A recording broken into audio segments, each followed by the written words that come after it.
इस वीडियो में प्रस्तुत जानकारी केवल शैक्षिक उद्देश्यों के लिए है। यह पेशेवर चिकित्सा सलाह, निदान या उपचार का विकल्प नहीं है। किसी भी प्रश्न के लिए हमेशा अपने चिकित्सक या अन्य योग्य स्वास्थ्य प्रदाता की सलाह लें। इस वीडियो में प्रस्तुत जानकारी के कारण कभी भी पेशेवर चिकित्सा सलाह की उपेक्षा न करें या सलाह लेने में देरी न करें। इस वीडियो में दी गई किसी भी जानकारी पर निर्भरता पूरी तरह से आपके अपने जोखिम पर है। नमस्कार, त्रिशला ऑर्थोपेडिक क्लिनिक के YouTube चैनल में आप सभी का स्वागत है। पिछला जो लेक्चर अपलोड किया गया था, आप लोगों ने देखा होगा कि कमर दर्द के बारे में जो जानकारियां दी गई हैं, आपको कितनी सख्त जरूरत है। आप सभी को इसको अच्छा लगता है तो आप YouTube चैनल को सब्सक्राइब करें। बहुत सारी इंफॉर्मेशन जो आपकी दिनचर्या की है वो इस पे अक्सर अपलोड की जाती है। पिछले लेक्चर में मैंने बात किया था कि कमर का दर्द की क्या समस्याएं होती है, कितनी कॉमन है, हड्डी की संरचना क्यों है और किस वजह से होता है। इस लेक्चर में मैं बात करूंगा कमर दर्द की जो समस्याएं होती है, क्या साइन सिम्टम हो सकते हैं, क्या उनके रोकने के उपाय होते हैं, कैसे उनका इलाज हम लोग कर सकते हैं। सबसे पहले मैं बात करूंगा कि इस कमर के दर्द में क्या साइन सिम्टम होता है।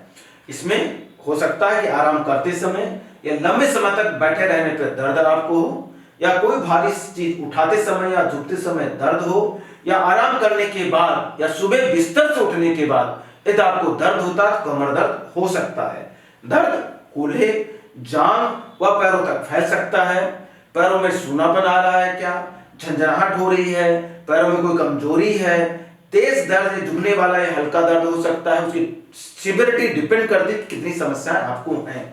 या ऐसा दर्द जो होता है निरंतर बना रहता है, या स्पेसिफिक पोजीशन या काम करने पर होता है, या रुक रुक करके ऑटोमेटिकली अपने आप होता रहता है।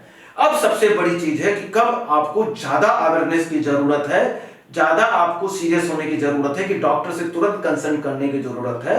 उसको हम लोग बोलते हैं red flag sign, warning sign बोलते हैं। यदि आपको बुखार आ रहा है, कमजोरी बहुत ज्यादा फील हो रही है, वजन में कमी है, या ब्लैडर बाउल सिम्टम आ रहे हैं, पेशाब नहीं कंट्रोल पा रहे हैं, या कब्जियत आ गई है, लैट्रिन रुक गई है, नहीं हो पा रही है, या आराम करने से और दवा लेने से भी राहत आपको नहीं मिल रहा है, 2 दिन 3 दिन आपने आराम किया, नहीं आराम मिल रहा, या दर्द की तीव्रता में वृद्धि है, लंबे समय तक बने रहता है, और लैट्रिन पेशाब के चारों तरफ की जो रास्ते के चारों तरफ स्पेस है वहां पे सूनापन आ गया है, या आपके पैरों में कमजोरी है, तो इसमें किसी तरह की कोई भी लापरवाही नहीं करनी है। तुरंत consulting physician, orthopaedic surgeon, neurologic surgeon से आपको दिखाना है और जानकारी लेने की किस वजह से समस्याएं बढ़ रही है और इलाज करना सख्त जरूरत है। अब जब भी आप डॉक्टर के पास जाते हैं तो कमर के दर्द को कैसे इवेलुएट करते हैं। सबसे पहले डॉक्टर आपको डिटेल हिस्ट्री लेता है कि शुरुआत कैसे हुई है, दिन के किस पहल में आपको शुरुआत हुई है, क्या काम कर रहे थे, आपका वजन कितना, खान पान कितना है, कार्य शैली कैसी है, बैठना कितना है, खड़ा होना कितना है, कौन से पात्र में पढ़ाई लिखाई करते हैं। डिटेल हिस्ट्री के बाद उससे पता करना होता है कि दर्द की तीव्रता कितनी थी, किस समय ज्यादा तीव्रता थी, बढ़ने के कोई कारण हुए, कोई चोट लगा आपको, दर्द के निचले अंगों तक कब फैल गया। ये सब करने के बाद आपको डिटेल एग्जामिनेशन काउच पे करना होता है। काउच में करने के लिए आपको सीधा लेटाना होता है, उल्टा लेटा के देखना होता है, पैरों को उठा के चेक करना हो सकता है आगे झुका के करना पड़े।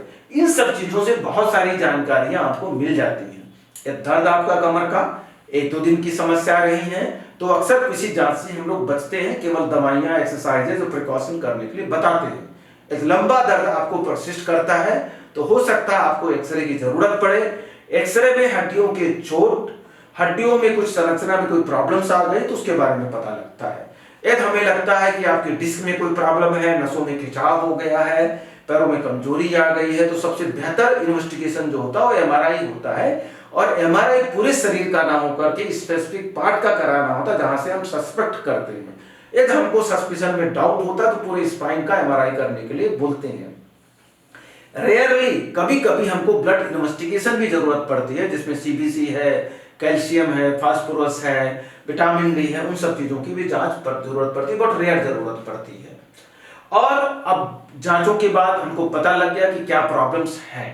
अब सबसे पहले मैं बात करना चाहूंगा कि सामान्य अवस्था में जो कमर का दर्द होता है, जो केवल कुछ दिनों तक होता है, जिनमें कोई जो बीमारियों के बारे में पहले लेक्चर मैंने बात किया वो सब चीजें नहीं है, तो उसके ट्रीटमेंट के बारे में मैं यहाँ बताना चाहूंगा।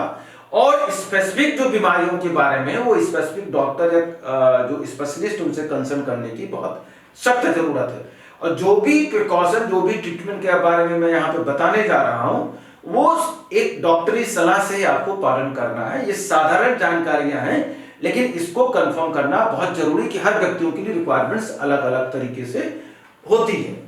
अब हम इलाज के बारे में बात करें। दर्द कुछ दिनों से हुआ, बहुत तेज दर्द हो रहा है, तो बर्फ सिकाई करना है। गर्म का मौसम है, ठंडा का मौसम है, दर्द हल्का फुल्का है या खिंचाव से हो गया है, चोट को ऐसे नहीं लगी, तो गर्म पानी की सिकाई करनी या हीटिंग पैड से कर सकते हैं। और कमर दर्द पूरे पीठ में फैला हुआ, गर्म पानी से नहाना भी हमको, ठंडे पानी से नहाने से बचें। आजकल पेन किलर ऑयल आते हैं, उनको हल्के हाथ से मसाज कर सकते हैं, हीटिंग पैड लगा सकते हैं। दर्द ज्यादा होने पे डॉक्टरी सलाह से पेन किलर टेबलेट भी लेना पड़ता है। साथ में सप्लीमेंट बहुत सारी दवाइयां होती है, कैल्शियम होता है, विटामिन डी होती है, मिथाइल कोबालामिन्स होते हैं, और कमर के लिए जो नसों में खिंचाव के लिए न्यूरोपैथी के लिए दवाइयां दी जाती है, तो डॉक्टरी सलाह से ही लेना होता है। जो बेल्ट का सदुपयोग होता है, बेल्ट का सदुपयोग हम लोग लंबे समय तक देने से बचते हैं। एक आप छुट्टी नहीं ले पाते हैं, आराम नहीं कर सकते हैं, तो बेल्ट का सलाह देते हैं, केवल कुछ दिन के लिए लेना चाहिए जब तक आपको दर्द है, साथ में उससे काम कर पाए। आपको दर्द हल्का फुल्का है तो कंप्लीट बेल्ट लेने की जरूरत नहीं, एहतियाती तौर पर काम करते रहना चाहिए। क्योंकि ये देखा गया कमर दर्द में जितना जो एक्टिव ज्यादा रहता है, उसको बार बार होने की संभावनाएं कम हो जाती हैं और कमर दर्द में जल्दी आराम मिल जाता है। बहुत ज्यादा दर्द, गंभीर पीठ पे दर्द हो रखा है, बैठना संभव नहीं है, तो 2-3 दिन के लिए कंप्लीट बेड रेस्ट लेने की जरूरत है। सियाटिका हो रखा है, पैरों में दर्द, झंझनाहट जा रहा, नसों में दबाव हो गया, तो हो सकता है 1 से 2 हफ्ते आपको आराम करने के लिए बोला जाए। और लंबे समय तक लेटे रहते हैं बिना किसी कारण के, तो आपकी पीठ की मांसपेशियों को नुकसान हो सकता है और दर्द लंबे हो सकता है। सक्रिय और तीव्रता कम होने पर जल्द ही सावधानी के साथ गतिविधियां शुरू कर देनी चाहिए। सावधानियां रखना बहुत जरूरी है। जिस वजह से दर्द हुआ था उस कार्यों से बचें आप। यदि आप भारी काम करने वाले पेशेवर हैं तो कुछ सप्ताह के लिए हल्के काम को सिलेक्ट कर सकते हैं, ऑफिस ड्यूटी ले सकते हैं। लंबे समय तक आपको ऑफिस में बैठना है, कार्य करना है, तो बीच बीच में स्पेसिफिक इंटरवल पे हर 1 घंटे, हर 2 घंटे पे ब्रेक लेना है, 5-10 मिनट के लिए रेस्ट कर लेना। उसके लिए आप टाइमर आप मोबाइल पर या फोन पर अपने या कंप्यूटर पर आप सेट कर सकते हैं। ये आप स्लाइड्स में देखेंगे कि मैंने कुछ चार्ट दिया हुआ है कि जो लंबर कनाल की लंबर वर्टिब्रा के बीच में जो डिस्क होती है, कब मैक्सिमम होता है प्रेशर, और जब प्रेशर ज्यादा होगा तो उसके डिस्क प्रोलैप्स, उसके चोट लगने के खतरे ज्यादा होंगे। जैसे मैंने दिखाया कि आप सीधे खड़े हुए हैं, वजन उठाते हैं, तो सबसे ज्यादा प्रेशर 220 प्रेशर होता है, जबकि बैठे हुए हैं, बैठ करके वजन उठाते हैं, कमर झुकी हुई है, तो 275 हो जाता है। तो इन दोनों अवस्थाओं में एकदम खड़े होकर के वजन उठाना या कुर्सी पे बैठ करके वजन उठाना, कमर को झुका करके बचना चाहिए। जब भी आपको वजन उठाने की जरूरत पड़े तो घुटने को मोड़ के झुकना, कमर को सीधा रखना ऐसे, और वजन को शरीर के साथ में सटा के रखना है। और ये देखेंगे जब सीधा लेटे हुए तो सबसे लोवेस्ट प्रेशर होता है। खड़े होने में तो 100 प्रेशर होता है, बैठने में 185 का प्रेशर है। मतलब खड़े होने पर वह डिस्क के बीच में प्रोलैप्स कम होता है। तो इसे कहा गया है कि जो लंबे समय तक बैठे रहते हैं उसमें डिस्क प्रोलैप्स, कमर का दर्द होने की संभावनाएं कुछ ज्यादा होती हैं। और ये सही बात है कि ये डिस्क प्रोलैप्स की सबसे अधिक संभावना वजन उठाना या शरीर की अचानक घूम जाने या मुद्रा में अचानक बदलाव हो जाने पर हो जाती है। लंबे समय तक काम करने पर अचानक मुड़ने या खड़े होने से बचें। जब भी हो तो थोड़ा सा रेस्ट करें, पोजीशन बदले, तब उठ के खड़े हो, तब उठ करके काम करते हैं, तो उससे दर्द, कमर दर्द की संभावनाएं कम हो जाती है। यदि आप रात में सोए हुए हैं, सुबह उठते हैं, तो आप झटके से नहीं उठना है। पहले करवट लेकर के सीधा होकर के बैठना है, कुछ देर तक पैर लटका के बैठना, फिर खड़े होना है। झटके से उठते हैं तो बहुत तेजी से दर्द हो सकता है, क्योंकि सोते समय डिस्क जो होती है वर्टिब्रा के बीच में, उसका जो हाइड्रेशन होता है मैक्सिमम होता है, तो उसलिए उससे बचना चाहिए, अन्यथा दर्द होने की संभावना ज्यादा होती है। और देखा भी गया है कि सुबह उठने पे अक्सर लोगों को दर्द होता है। काम करते समय, गाड़ी चलाते समय, बैठते वक्त अजीब स्थिति में रहने से आपकी पीठ के नसों को नुकसान होता है। इसलिए कमर को सीधा रखें, क्राउच होके ना बैठें, कमर को झुका के ना बैठें। और जब भी बैठना हो तो आपकी जो चेयर हो वो एक स्पेसिफिक हाइट पे होना चाहिए, फुट्स रेस्ट होना चाहिए, पीछे का कमर सपोर्ट होना चाहिए और एक अच्छी पोजीशन में बना रहना चाहिए। इससे कमर दर्द की संभावनाएं कम हो जाती है। जब भी आप कमर दर्द आपको हो रखा है, सीधा आप लेटते हैं, दर्द है, नहीं सो पा रहे हैं, तो आप घुटने के नीचे तकिया लगा सकते हैं और सर के नीचे बहुत पतला तकिया सीधा लेटने पे लगाना है। लेकिन जब आप करवट लेटते हैं तो दो पैरों के बीच में तकिया लगाइए, पैरों को मोड़ के रखिए, एक तकिया सर के नीचे रखिए, एक सीने के आगे रखिए। तो ऐसे करके जिसे फोटोग्राफ में दिखाया गया उस तरह से लेटेंगे तो इससे बहुत ही आपको दर्द में आराम मिलेगा। और पेट के बल सोने से बचें, क्योंकि पेट के बल सोने से रीढ़ का हड्डी आपका हाइपर एक्सटेंशन में चला जाता है, कमर की दर्द कई गुना चांसेस उसमें बढ़ जाते हैं। और अब बात करते हैं कि बचाव कैसे करना है। पेट और पीठ की मांसपेशियों का व्यायाम लगातार करते रहना चाहिए, जिससे कि जो पीठ की रीढ़ की हड्डियां होती हैं उसको बैलेंस करने के लिए मांसपेशी एक्टिव हो, मजबूत हो, लचीलापन रहे। उनसे कमर दर्द और चोट लगने का खतरा कम हो जाता है। यदि आपको दर्द हल्का फुल्का हो रखा पहले से तो व्यायाम करते समय कुछ दिनों तक दर्द की दवाएं आप ले सकते हैं। बहुत सारी एक्सरसाइजेस के बारे में बताई गई, स्ट्रेचिंग एक्सरसाइजेस होती है, ताकत बढ़ाने की एक्सरसाइजेस होती है, स्विमिंग करना है, एरोबिक एक्सरसाइजेस करनी है। ये सभी एक्सरसाइजेस फिटनेस के लिए होती है। यदि आप फिट रहेंगे तो कमर दर्द भी बहुत कम होगा। ये स्पेसिफिक एक्सरसाइज है जिनको कमर दर्द बहुत ज्यादा होता है। पहले सीधा लेट करके मैंने बताया हुआ 3 कसरत होती है, फिर उल्टा लेट के होती है और सीधा लेट करके पैरों को मुड़ के पेट पे लगाना, कमर उठाना, बॉडी को ट्विस्ट करना, फिर एक पैर उठाना, फिर सीना उठाना, फिर एक पैर हाथ उठाना। ये सीधे लेट करके, उल्टा लेट करके है। फिर बैठ के 3 तरह की कसरत होती है। बॉडी को ट्विस्ट करना, जैसे स्ट्रेचिंग हो, फ्लेक्सिबिलिटी उसकी बढ़े, आगे झुकना है। और एक और भी कुछ योगा होते हैं, जैसे अंगूठे पे अंगूठे को रख करके आधा शरीर एक तरफ घुमाना है, ऊपर बॉडी दूसरी तरफ घुमाना है। फिर पैरों को, पंजे को दूसरे पंजे की दूसरी करके उस तरफ घुमाना है और शोल्डर को दूसरी तरफ घुमाना है। फिर पैरों को लेकर के क्रॉस करना है, पूरे पैर दूसरी तरफ ले जा करके और शोल्डर को दूसरी तरफ घुमाना है। तो ये 4 तरह की एक्सरसाइजेस हो सकती है। इनसे भी कमर के दर्द में लंबे समय में बहुत ज्यादा आराम मिलता है। और एक पैर और एक हाथ हवा में उठा कर रोकना है और दूसरा टेबल पे किनारे लेट करके दोनों पैरों को हवा में उठा कर रोकना है। तो ये सब एक्सरसाइजेस लंबे समय तक करते रहने से आप कमर के दर्द से बहुत कुछ बच सकते हैं। दोबारा होने की संभावनाएं कम हो सकती है। लेकिन अक्सर देखा गया है कि पीठ दर्द हुआ, उस दिन आपने दर्द किया, एक्सरसाइजेस किया, फिर आपने बंद कर दिया और जब बंद कर दिया तो आपकी दर्द दोबारा हो सकता है। तो इसलिए बिना रुकावट के ये व्यायाम जो भी समय मिलता है, दिन में 1 बार 2 बार 15 से 20 मिनट रेगुलर करते रहना बहुत ही अति आवश्यक है। अब बात आती है कि गद्दा कौन सा ठीक रहेगा। अब आजकल मार्केट में orthopaedic beds, foam beds, coir mattress सब चीजें आती हैं। उनकी अपनी जो रेटिंग है वो भी बहुत सारी दी गई है कि orthopaedic beds is better and best, but जो ओल्ड इज गोल्ड जो कहावत है उसमें रुई का गद्दा सबसे ज्यादा बेहतर होता है।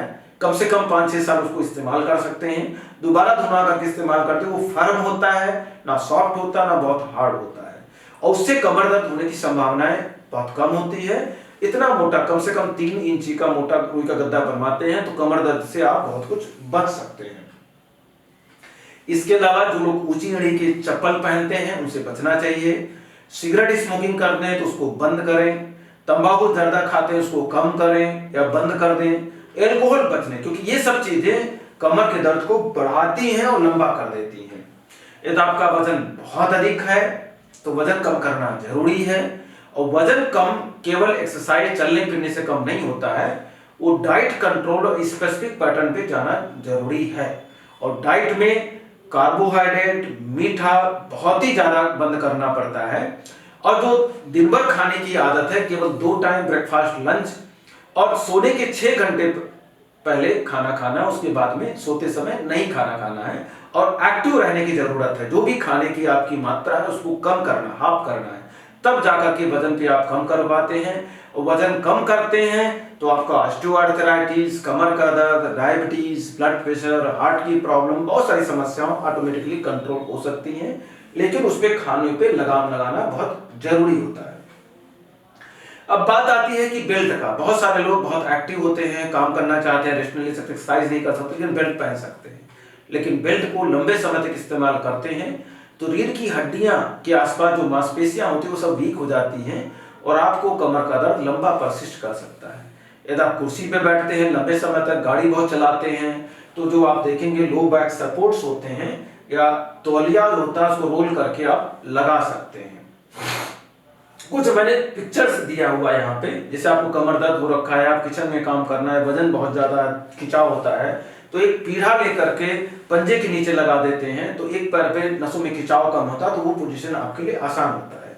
जब भी हम वजन उठाते हैं तो पूरा बैठ करके घुटने और कूल्हे पे बेंड करके उठाएं, ना करके कमर से झुक करके, उससे कमर दर्द तेजी से आ सकता है। और जब भी सामान उठाएं शरीर के पास लेकर रखें, और जब आपको झुक के पढ़ना पड़े तो घुटने को झुक के मुड़ना है, कमर को नहीं झुकाना है। ये सब प्रिकॉशन लेना बहुत जरूरी होता है। यदि आप ऑफिस वर्कर हैं, कंप्यूटर पर बहुत सारे काम करते हैं, तो ये जो फोटोग्राफ्स आपको दिखेगा 2 स्लाइड्स में, आपको एक अगली स्लाइड में होना चाहिए, वो देखेंगे आप। चेयर और डिस्क एक करेक्ट हाइट पे होना है, लोअर बैक जो है पूरा प्रॉपर्ली सपोर्टेड होना चाहिए। अपने पैरों को फर्श पे रखिए, या पैर तक नहीं जा रहा ऊंचा स्टूल है तो कम कर लीजिए उसको, नहीं तो एक फुट रेस्ट पीढ़ा लेना पड़ेगा कुछ पंजों के नीचे। माउस, कीबोर्ड जैसे चीजों को सामने रखें, पास में रखें, ज्यादा दूर नहीं लेकर के जाएं। ये फोटोग्राफ बहुत इंपॉर्टेंट है, हर बारीकी चीजों का इसमें डिटेल में दिया गया है। फुट रेस्ट कैसा होना चाहिए, थाई आपका सपोर्टेड होना चाहिए, थाई थोड़ा सा हल्का सा सीट से उठा होना चाहिए, बैक सपोर्ट होना चाहिए, सर आपका लेवल पे होना चाहिए, जब खड़े होकर काम करते स्ट्रेट होना चाहिए, आई लेवल आपको कंप्यूटर स्क्रीन पे होना चाहिए, जो एल्बो होना चाहिए वो टेबल हाइट तक होना चाहिए। तो ये सब चीजों को ध्यान देते हैं एर्गोनॉमिक्स के ऊपर, तो आपको समस्याएं कम हो सकती है। जो लोग लंबे समय तक बैठ करके काम करते हैं उनके लिए सलाह है बीच बीच में उठ करके खड़े होकर के काम करें, या खड़े होकर के काम करने की आदत डालें, जैसे उनकी समस्याएं बहुत हद तक कम हो सकती है। जो बच्चे हैं जो स्कूल जाते हैं, कॉलेज जाते हैं, उनके लिए है कि टेबल चेयर उनकी करेक्ट हाइट होना चाहिए। कभी भी अक्सर क्या होता है कि टीवी देख रहे हैं, मोबाइल देख करके झुक करके बैठ गए हैं और कान में से लगा लिया, गर्दन में कमर में दर्द होना स्वाभाविक है। लेट की पढ़ाई लिखाई नहीं करनी है, मोबाइल नहीं देखना है, पीठ पे जो बैग लेके जाते हैं वो हल्का वजन लेके चलें। और जब भी कोई स्पोर्ट में पार्टिसिपेट करते हैं तो उनको प्रॉपर स्ट्रेचिंग की जरूरत है, वार्म अप करने की जरूरत है। यदि आप अपने शरीर को अच्छे ढंग से बनाए रखते हैं, फिट रखते हैं, व्यायाम परमानेंट करते हैं, डॉक्टरी सलाह को पालन करते हैं, आपकी बोन क्वालिटी अच्छी है, मसल स्ट्रेंथ अच्छी है, तो हो सकता है कमर दर्द जो एक बार आपको हुआ भविष्य में दोबारा ना हो। यदि होता भी है तो उसकी इंटेंसिटी कम होगी, कम समय के लिए होगी और समस्याओं से आप बच सकते हैं। यदि आपको वीडियो अच्छा लगता है तो दूसरों को प्रेषित करें और खुद भी चैनल को सब्सक्राइब करें। धन्यवाद।